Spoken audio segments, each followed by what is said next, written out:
respected teachers and my dear friends who are present here. As my friends know, I am Riya from class 9, Lakshmi Prasad Memorial Public School, Bona Bazar, Gorakhpur, of a Yellow House student.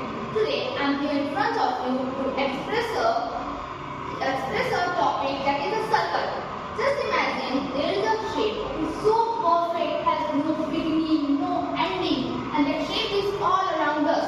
From the wheels of a bicycle to the planets, from the art to architecture, from dash of the watch to the dangles that females wear, everywhere we see circles.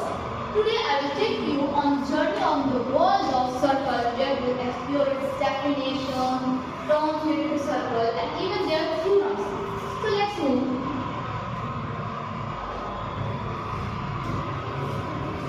Our topic is circle.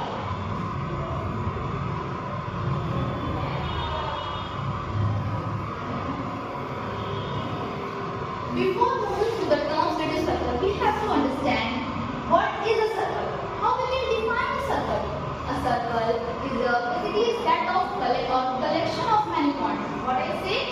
Collection of many points on a plane. On a plane, when a collection of many points, and these all points are at a constant distance from a fixed point. Means there is a collection of many points, and that all points have a equal distance from a fixed point, and that fixed point is known as center of the circle. And there is one more thing: if a line segment joins the center to any of the points of the circle, then that line will be the radius that is denoted by a small r. When we draw a circle on a plane, it divides the whole plane into three parts. Here, the part inside the boundary of the circle is interior region, and those parts which are outside the boundary of the circle are exterior regions. And if some points lie on the boundary of the circle, then those we can say they are on the circle. So now we have learned about what is a circle. Moving to our next thing, that is to learn what are the terms in a circle. First of all, there is a radius. That is a line segment joins the center to any point of the circle, and it is denoted by small r. The next term is that a chord. Basically, it is a line segment that joins any 2 points on a circle. As I told you, circle is a collection of many points. Suppose these are 2 points, point P, and this is the point Q. And when we join these 2 points from a line segment, then these line segment is known as a chord. And here is the longest chord that passes through the center. Here is the longest chord that passes through the center of a circle. Suppose this is the chord AB, and this chord passes through the center O. Then this chord is known as diameter, that is denoted by small d. This is the longest chord of a circle. And when we draw diameter, then it will divide the whole circle into 2 equal halves, where each half is known as semicircle. Where each half is known as semicircle.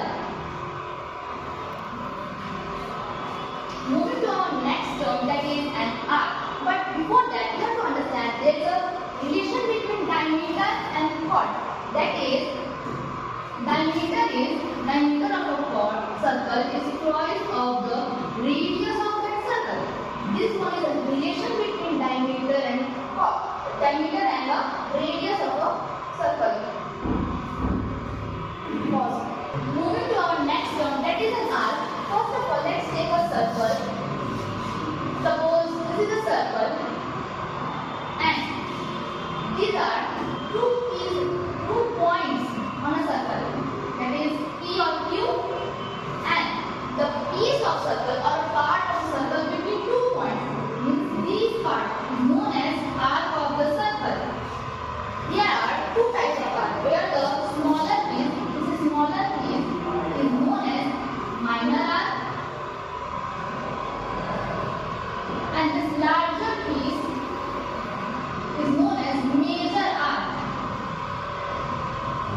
find the circumference, simply take a thread and superimpose or place that thread on the boundary of the circle in such a way that the starting and ending point of that thread is same, and then measure the length of that thread. That will be your circumference of that circle. Our next term is segment. Suppose there is a region that is bounded by 2 points. So this is the point P and Q. This is the point, and line joining these 2 points is the point, as you all know. And the part of the circle is the arc. This means this PQ is an arc, and the region bounded by a chord and arc is known as segment. There are also 2 types of segment where the region is bounded by smaller arc is minor segment, and when that region is bounded by the larger arc, that is the major segment. This is the major segment. These are the things about the segment. Moving to our next thing, that is sector. What would you understand by sector? Just take an example of a circle. This is a circle, and these are the radius of a circle. These are the radius of a circle. This is the center O. Suppose when 2 radii, total of radius is radii, then we take more than 1 or 2 radius, we call as a radii. And the region bounded by 2 radii and an arc, this region is known as sector. One more thing, when the region is bounded by smaller arc, known as minor sector, and when that region is bounded by the larger arc, larger piece of arc, known as major sector.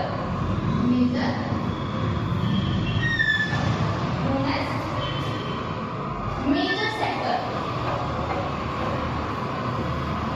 These are the few terms related to circle that we all understand, but we have to remember the basic differences between sector and segment. What is sector? The region bounded by 2 radii and arc is sector, while the region bounded by a chord and arc is a segment. This is the basic difference between sector and segment. Moving to our next thing, that is the theorems related to circle. These theorems are very useful as they are make our calculation easier, help us to find angles, measure of length, and many more things. Even they are used in design and for arts. Here our first theorem is something like, this is a circle, and here are 2 chords. There are 2 chords. These are 2 chords. And these chords intersect at the angle subtended by these chords at center will be equal. How? The theorem says that when a chord, suppose this is a chord AB and this is a chord CD, and if these chords are equal, means AB is equal to CD, if AB equal to CD, then the angle subtended by these 2 chords at center will be also equal. This means then angle AOB equal to angle COD.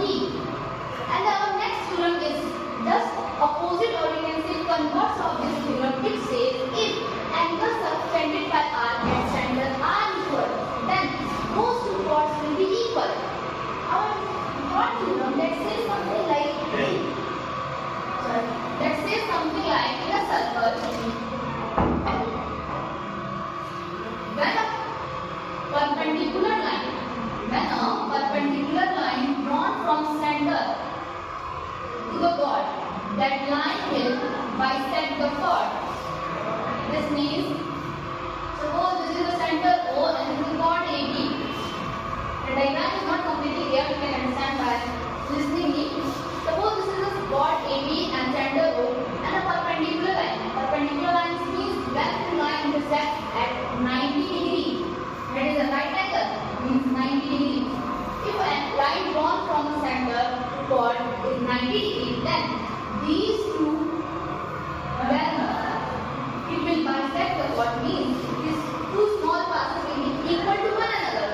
And we have the converse of this theorem, just opposite of this theorem, that says if a line drawn from center bisecting the chord, then that line will be perpendicular to that chord. This was the converse of the theorem. Moving to our next theorem, that is something like equal chords are equidistant. Equal chords are equidistant from the center. Equal chords are equidistant from the center. Suppose this is center and these are two chords, chord AB and chord CD. When these two chords are equal, when AB, then AB equal to CD, then the distance between these two points from the center will be equal also. Means this is center O. This means ON will be also equal to ON. This is what that theorem saying. When two chords are equal, they are from equal distance from the center of the circle. Moving to our next theorem, that says something like this is a circle, and suppose here is the arc AB, and at center these are subtending an angle. These are subtending an angle at the center and at the beginning point of the circle. Then this angle will be double of this angle. Suppose this point is C. What I say?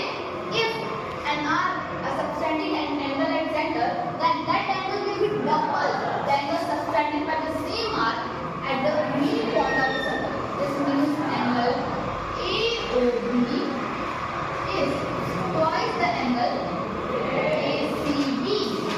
This is what this theorem is saying. In that way, here we can one more fact about circle. Angle in a semicircle. You all know what is semicircle?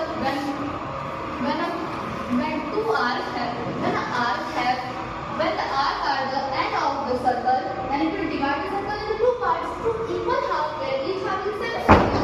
That I have told you earlier. And when this in a semicircle, the angle formed by those two arcs will be 90 degrees. This is the fact. So how can we prove that this angle starts 90 degrees? Suppose this is an arc.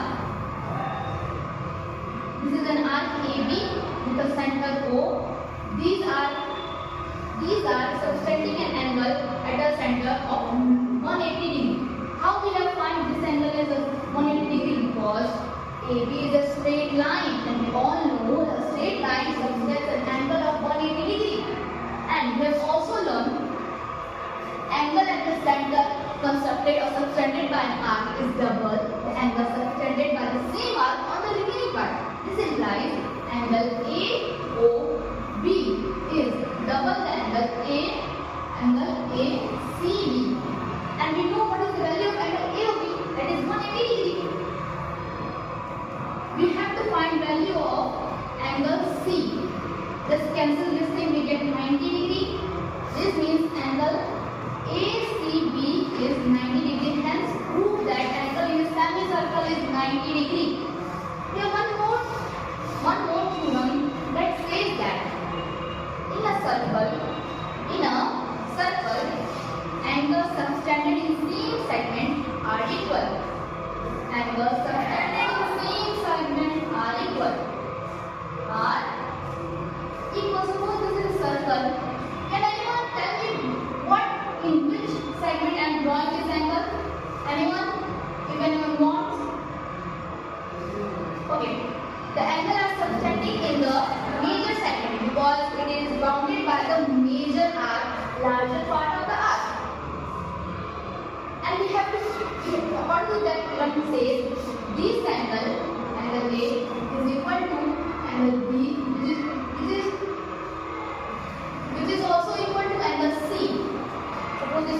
called PQ. And this part is the major segment. But in the major segment, then these all three angles will be equal to each other. Means angle A equal to angle B, which is also equal to angle C. Suppose this value of angle A is 30 degree, then according to this theorem, angle B will also 30 degree, angle C will also 30 degree. In that way, we can do the same thing in the minor segment. Suppose this part is the minor segment, and when we construct any angle is there, then those two angles are equal to one another.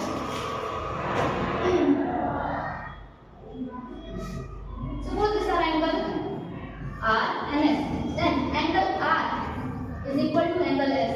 Otherwise, besides their value, suppose this is 120 degree, then angle S will also 120 degree. This is a theorem, and moving to our next theorem. Before moving to our next theorem, we have to understand what is the cyclic quadrilateral. What is the cyclic quadrilateral? Suppose this is a circle, and when the vertices of quadrilateral, all four vertices lie on the boundary of a circle, then that type of quadrilateral. Suppose in a circle a quadrilateral A, B, C and D, and all these four vertices A, B, C, D lies on a boundary of a circle. Then this is a cyclic quadrilateral. This quadrilateral is cyclic quad, that is also known as quadrilateral. Here is a property about cyclic quadrilateral that says the pair of opposite angles in cyclic quadrilateral are supplementary, which means sum of angle A and angle B is 180 degrees. That means angle A plus angle C is equal to 180 degrees. In the same way, the sum of angle B and angle C is also 180 degrees because they are opposite angles. Angle B plus angle D is also equal to 180 degrees.